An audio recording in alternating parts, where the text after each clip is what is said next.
This channel does not promote any violent, harmful, or illegal activities. All content provided by this channel is meant for an educational purpose only. এই মুহূর্তে যে খবরে নজর রাখবো, এই মুহূর্তে যে খবর পাওয়া যাচ্ছে, বড় খবর, এসএসকেএম হাসপাতালে আগুন।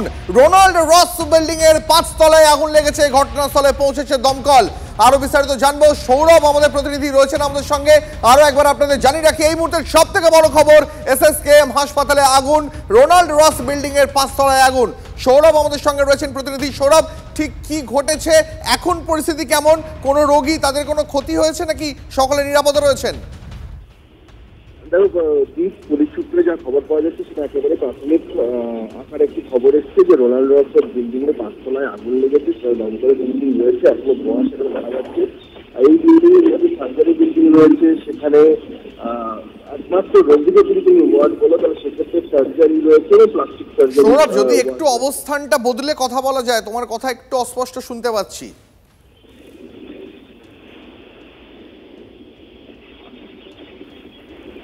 শোনা যাচ্ছে? হ্যাঁ, প্লিজ বলো, কন্টিনিউ। দেখো, একেবারে প্রাথমিক আকারে খবরটা পাওয়া গিয়েছে, সেটা হচ্ছে রোনাল্ড রস বিল্ডিং এর 5 তলায় আগুন লাগার খবর। বেশ সৌরভ, নজর রাখো, তোমার কাছে পরবর্তীতে আবার এই নিয়ে আপডেট দেবো। তবে আরো একবার আপনাদের জানিয়ে রাখে, এই মুহূর্তের বড় খবর, আগুন লেগেছে এসএসকেএম হাসপাতালে রোনাল্ড রস বিল্ডিং এ। ঘটনাস্থলে পৌঁছে গেছে দমকল। তবে আগুন লাগার সঠিক কারণ এখনো পর্যন্ত জানা যায়নি। এই মুহূর্তে আরো একটা খবরে নজর রাখতেই হচ্ছে, সরকারি সার্ভার ব্যবহার করেই আধার জালিয়াতির পর্দাফাঁস। বীরভূমের আধার সেন্টার চলছিল বিরাটি থেকে। বাংলাদেশি অনুপ্রবেশকারীদের জন্য তৈরি হচ্ছিল আধার কার্ড। ইউআইডিআই এর কম্পিউটারের ম্যাক আইডিকে মাস্কিং করে চলছিল জালিয়াতি। এতদিন রাজ্যের বিভিন্ন জায়গায় আধার কার্ড জাল করার চক্রের ঘটনা সামনে আসছিল, আর এই প্রথম জালিয়াতির মাধ্যমে আসল আধার কার্ড তৈরির চক্র সামনে এলো। যেখানে বীরভূমের প্রত্যন্ত গ্রামের কোনো একটি আধার সেন্টার, তার যে ল্যাপটপের ম্যাক আইডি সেটাকে যেমন ঢেকে দেওয়া হচ্ছে, তার পাশাপাশি সেই ল্যাপটপের যে লোকেশন, অর্থাৎ আধার কর্তৃপক্ষ যখন কোনো আধার সেন্টার তৈরি করে তখন একটি নির্দিষ্ট ল্যাপটপকে স্বীকৃতি দেয়, তার লোকেশনকে নির্দিষ্ট করে দেয় এবং সেখানেও একজনের ফিঙ্গারপ্রিন্টকে অ্যালাউ করা হয়। এক্ষেত্রে সমস্তটা জাল করে অন্য একটি লোকেশনে বসে তারা ভুয়ো আধার সেন্টার তৈরি করেছিল এবং সেই ভুয়ো আধার সেন্টারের লোকেশন আধার কর্তৃপক্ষের কাছে দেখাচ্ছে কিন্তু সেই বীরভূমের প্রত্যন্ত গ্রামে আধার সেন্টারটি। মূলত বাংলাদেশ থেকে যারা আসছে, যারা এজেন্ট মারফত আসছে, তাদের সঙ্গে যোগাযোগ করতো এবং মোটা টাকার বিনিময়ে সেই বাংলাদেশিদেরকে বা ভারতীয় নয় এমন বাসিন্দাদেরকে আসল আধার কার্ড পাইয়ে দেওয়া হচ্ছিল। যে ল্যাপটপটি বাজেয়াপ্ত হয়েছে, অর্থাৎ যে ল্যাপটপে ম্যাক অ্যাড্রেস ব্যবহার করে পৃথক একটি জায়গা থেকে এই আধার কার্ডগুলি তৈরি করা হচ্ছিল বা জালিয়াতির মাধ্যমে আধার কার্ডগুলি তৈরি করা হচ্ছিল, সেই ডেটাবেস থেকে এখন তারা ঘেঁটে দেখা শুরু করেছেন যে কবে থেকে এই চক্রটি সক্রিয় ছিল। যেমন সুদীপ বুচাইতের সঙ্গে সুজয় পাল, TV9 বাংলা, কলকাতা। আধার জাল চক্রের পর্দাফাঁস, বীরভূম থেকে এসটিএফ এর জালে 2। তবে এখনো অধরা জাল আধার চক্রের মূল পান্ডা সহ আরো বেশ কয়েকজন। জালিয়াতি করা হয় সার্ভার লগইনের ফিঙ্গারপ্রিন্টেও, বদলে ফেলা হয় জিপিএস লোকেশন, এমনটাই খবর এসটিএফ সূত্রে। সরকারি সার্ভার ব্যবহার করে এমন জালিয়াতি কার্যত বেনজির। সরকারি ব্যবস্থার মধ্যেই কি লুকিয়ে জালিয়াতির শিকড়, তদন্তে গোয়েন্দারা। কি কারণ কিছু জানেন না, বলেও নি কিছু না, ওনারাও কিছু বলে নেই, ও কিছু বলে নেই। কখন এসেছিল? 11টা পরে, রাত্রে 11টার সময়। কারা এসেছিল? ওনারা বললো না আমরা এসটিএফ এর লোক। হঠাৎ করে কি কারণ কিছু বলেনি? না, আমাদের কিছু বললো আমরা এসটিএফ এর লোক, আমরা দুর্গাপুর নিয়েছি। অনলাইনে কিছু একটা কাজ, আধার কার্ড সংশোধন এইসব করতো নাকি? হ্যাঁ, বোধহয় অনলাইনে কিছু একটা কাজ করতে হবে। কোথায় করতো এটা? করতে হবে বোধহয় গ্রামেও করতে, কোনো জায়গায় এখানে পাড়াতে ঘরে দিক সেদিক করে করতো। দোকান রয়েছে তো নাকি এখানে? না, ওর নিজস্ব দোকান নাই।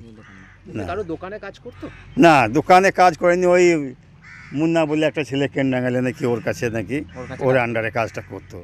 কতদিন ধরে এই কাজের সঙ্গে যুক্ত রয়েছে মিরাজ? কতদিন, মোটামুটি 6 মাস 8 মাস হবে বোধহয়। ওরকম কারোর সঙ্গে যুক্ত নয়, ওরকম ছেলেও নয়। হ্যাঁ, মানে ছেলে গ্রামে আপনার চড়ছে, দেখুন যে ছেলেটা কেমন। এই বিষয়ে আমরা কথা বলেছিলাম বিজেপি বিধায়ক শঙ্কর ঘোষের সঙ্গে, আমরা কথা বলেছিলাম তৃণমূল নেতা মলয় মুখোপাধ্যায়ের সঙ্গে। শোনাবো তাদের প্রতিক্রিয়া।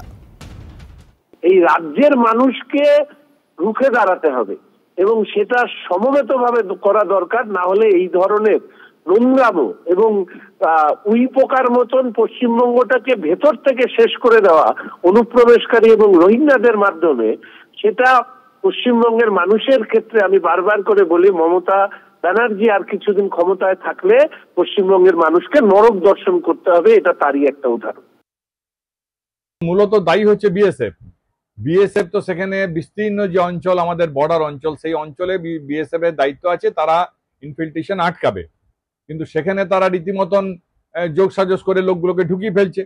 কাজেই সেই লোকগুলো তো মানুষের মধ্যে মিশে থাকছে, তাদের তো আলাদা ভাষা, আলাদা রং, আলাদা বর্ণ নয়। কাজেই সেখানে পুলিশ সক্রিয় আছে, এলাকার মানুষ সক্রিয় আছে।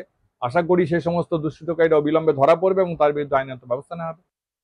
সরকারি সার্ভার ব্যবহার করে আধার জালিয়াতি, এই বিষয়ে আমরা কথা বলেছিলাম সাইবার বিশেষজ্ঞ সাম্যজিৎ মুখোপাধ্যায়ের সঙ্গে। কি বললেন তিনি শোনাবো আপনাদের। Aadhaar card is a right now মানে কি বলবো, সোনার থেকে দামিও একটা জিনিস আমাদের অ্যাজ এ ডকুমেন্টস, কারণ সেটার মধ্যে সব কিছু কানেক্টেড। সেখানে যদি এরমভাবে চেঞ্জ করে দেয় বা যারা ইউজ করছে সরকারের অজান্তে, এটা একদম ডেফিনেটলি, কারণ এটা রিমোট পজিশনে কাউকে সে যখন করছে তার সিস্টেম কম্প্রোমাইজ হলে তার পক্ষে এটা বোঝা সম্ভব না, বা অনেক ক্ষেত্রে তারা নিজেরাও হয়তো কোনো রকমভাবে জালে পড়ে গিয়ে তাদের অ্যাক্সেস দিতে হচ্ছে, এটাও ঘটতে পারে। কিন্তু এগুলো বিভিন্ন রকম টুলসের সম্ভব, যেগুলোকে মার্কস করে দেওয়া সম্ভব, স্কুপ করে দেওয়া। আমরা দেখছি ফোনের সিমের যে ফোনের যে আইএমআই নাম্বার সেটা স্কুপ হয়ে যাচ্ছে। আগে জানতাম ফোনের নাম্বার স্কুপ হয়, কিন্তু এখন আইএমআই নাম্বার চেঞ্জ হয়ে যাচ্ছে, লোকেশন স্কুপ হয়ে যাচ্ছে। তো এগুলো পসিবল, এগুলোর পিছনে সিকিউরিটি অডিট দরকার, এবং যাদেরকে অথরিটি দেওয়া হচ্ছে তাদেরকে ডেলি বেসিসে তাদের সিস্টেম অডিট, বা এগুলো যেহেতু একটা ক্রুশিয়াল সার্ভারের সাথে কানেক্টেড, তাদের প্রপারলি যে আমাদের সেন্ট্রাল গভর্নমেন্টের যে অথরিটি রয়েছে, সার্টিনের গাইডলাইন অনুযায়ী তাদের যে প্রপারলি অডিট করা উচিত, সিকিউরিটি অডিট বা এথিক্যাল হ্যাকারসদের দিয়ে সেটা চেকিং করা,